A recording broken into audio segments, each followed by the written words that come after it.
شکر کر اللہ نے تجھے مسلمان کے گھر میں پیدا فرمایا اور اسلام جیسی دولت سے تجھے نوازا، دین اسلام جیسے خزانے سے تجھے نوازا۔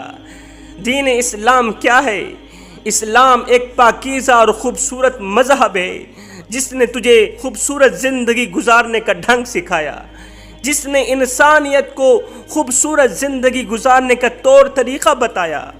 میرا اللہ فرماتا ہے، او میرے حبیب کے امتی، آگے کی طرف دیکھ یا پیچھے پلٹ کر دیکھ، دنیا کے کونے کونے پر اپنی نظر پھیر کے ایمان سے بتا کہ جتنی عزت میں نے تجھے دی ہے اتنی عزت کسی اور کو دی ہے؟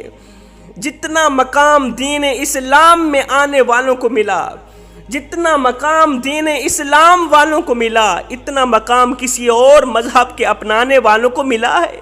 نہیں ملا نا۔ یہ تو دنیا میں عزت اور مقام تھا جو میں نے تجھے عطا کیا، جب تم مر جائے گا تو تیرا مقام اس سے کہیں زیادہ بڑھا دوں گا۔ کیا تو دیکھتا نہیں ہے کہ جب کوئی مر جاتا ہے تو اس کی لاش کتے بلے کھا جاتے ہیں؟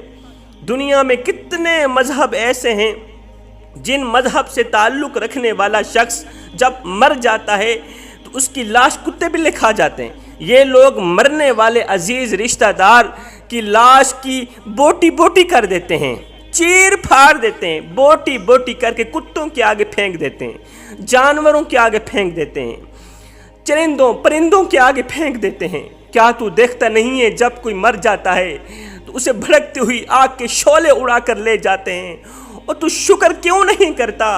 میرا اللہ فرماتا ہے، شکر کر، ہم نے تجھے موت دینے کے ساتھ ساتھ قبر جیسا خوبصورت مکان دیا ہے، قبر جیسا خوبصورت مکان دیا ہے۔ اور کتا بھی تو مر جاتا ہے، گھسیٹ کے روڑی پہ ڈال دیا جاتا ہے۔ بکری بھی تو مری تھی، گھسیٹ کے روڑی پہ ڈال دی گئی۔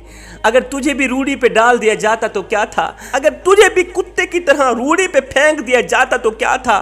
اگر تیری لاش کو بھی جلا دیا جاتا تو کیا تھا؟ اگر تیری لاش کو بھی کتوں کے آگے پھینک دیا جاتا تو کیا تھا؟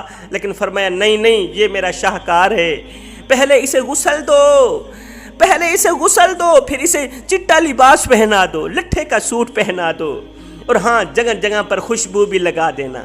آج زمانہ تیرا منہ دیکھنے آ رہا ہے، آج زمانہ تیرا منہ دیکھنے آ رہا ہے، اور ایمان سے بتا یہ تیرا کالا منہ دکھنے کے قابل ہے؟ فرمایا اسے اٹھاؤ، قبرستان کی طرف لے جاؤ۔ ایک بندہ بھی نہیں، 4 بندے اٹھائے، اور ہاں کندھا بھی بدلتے رہنا۔ سنو، آہستہ آہستہ جانا، میرے شاہکار کو دھکا بھی نہ لگنے دینا۔ آج تو دولہا بنا ہوا ہے، زمانہ تیری بارات بنی ہوئی ہے، تو دولہا، زمانہ تیری بارات، اور تیرا پروٹوکول اتنا ہے کہ آج امام کعبہ بھی آ جائے وہ بھی پیچھے ہے، تیری لاش آگے ہے۔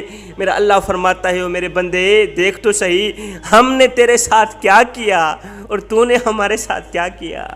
تو نے ہمارے ساتھ جو کچھ بھی کیا، پوری زندگی ایک سجدہ نہیں کیا، ساری زندگی غفلت میں گزار دی، نماز کے نزدیک نہ گیا، قرآن کے قریب نہ گیا، مسجدیں ویران پڑی رہیں، الماریوں میں پڑے ہوئے قرآن تیرے منتظر رہے۔ اے میرے حبیب کے امتی، دیکھ تو صحیح، تو نے زندگی میں جو کچھ بھی ہمارے ساتھ کیا، مرنے کے بعد لوگوں کے سامنے ہم نے تجھے ذلیل تو نہیں کیا، ہم نے تجھے رسوا تو نہیں کیا، ہم نے تیرے اوپر کتنا بڑا احسان کیا ہے، اور دیکھ تو صحیح تو نے ہمارے ساتھ کیا کیا، اور ہم نے تیرے ساتھ کیسا اچھا سلوک کیا۔ ہم نے تمہیں زندگی دی تھی اور ساتھ میں اختیار بھی دیا تھا، 2 راستے دیے تھے، ایک راستہ جنت کا تھا، دوسرا راستہ جہنم کا تھا۔ تو آگے کی طرف جاتا رہا، میرا نبی پیچھے تیرا دامن پکڑتا رہا، اور تو کہاں جا رہا ہے؟ وہ آگے آگ ہے، آگ کے شعلے بھڑک رہے ہیں، جہنم کی آگ بھڑک رہی ہے، اور جیتے جی جہنم میں کیوں جلنا چاہتا ہے؟ اور پیچھے پلٹ کر آ جا، پیچھے پلٹ کر آ جا، میرے رب کی رحمت تیرا بڑھ چڑھ کے انتظار کر رہی ہے، وہ تو آوازیں لگا رہی ہے۔ اور میرے حبیب کے امتی، ایک بار تو میری چوکھٹ پہ آ کر تو دیکھ، ایک بار اپنا دامن پھیلا کر تو دیکھ، اے بخشش کی حد نہ کر دوں، مجھے رب العالمین بھی نہ کہنا، بخشش کی انتہا نہ کر تو مجھے رب العالمین بھی نہ کہنا۔ اے دین اسلام کو چھوڑ کر لا تعداد خداؤں والے مذہب کو اپنانے والو، مجھے اتنا تو بتا دو، آج جس بیٹی نے تمہارے گھر کو پر رونق بنا رکھا ہے، جس بیٹی نے تمہارے گھر کو جنت کا ٹکڑا بنا رکھا ہے، اس بیٹی کو مقام کس نے دیا؟ اس بیٹی کو عزت کس نے دی؟ اس بیٹی کی محبت تمہارے دل میں کس دین نے رکھی؟ میرے نبی کی آمد سے پہلے تو لوگ اپنی بیٹیوں کو زندہ زمین میں گاڑ دیتے تھے، زندہ دفن کر دیتے تھے۔ جس گھر میں بیٹی پیدا ہوتی تھی تو اس گھر میں رہنے والے ہر ایک شخص کی ناک کٹ جاتی تھی۔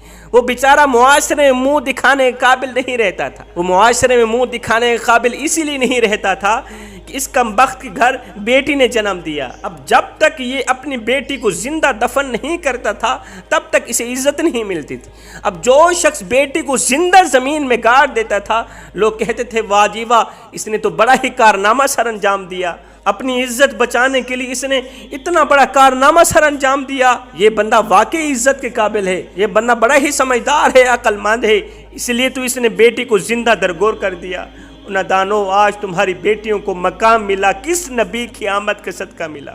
کس دین نے تمہاری بیٹی کو عزت دی، مقام دیا؟ جس دور میں کنواری لڑکیوں کو گندی نگاہ سے دیکھا جاتا تھا، جس دور میں کنواری لڑکیوں کی ڈیمانڈ نہیں تھی، مجھے بتاؤ اس دور کی بیوہ عورتوں کی کوئی قدر و قیمت ہوگی؟ ہرگز نہیں ہوگی۔ جب بیواؤں کی چیخیں، یتیموں کی آہیں، معصوم بچیوں کے دبے آنسوں ریت سے پکار کرتے ہوئے عرش الہی کو جنبش دینے لگے تو میرے اللہ کو دکھی انسانیت پر رحم آیا، آمینہ کی آغوش میں محمد عربی کو بھیج دیا۔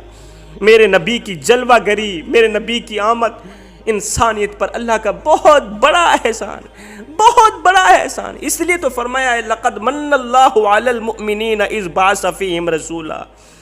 یہ احسان عظیم ہے ہمارا تم پر کہ ہم نے تمہیں اپنا محبوب عطا کیا۔ خدا را جوانو، دین سے محبت کرو، دین والوں سے محبت کرو، دین سے وفا کرو، دین والوں سے وفا کرو۔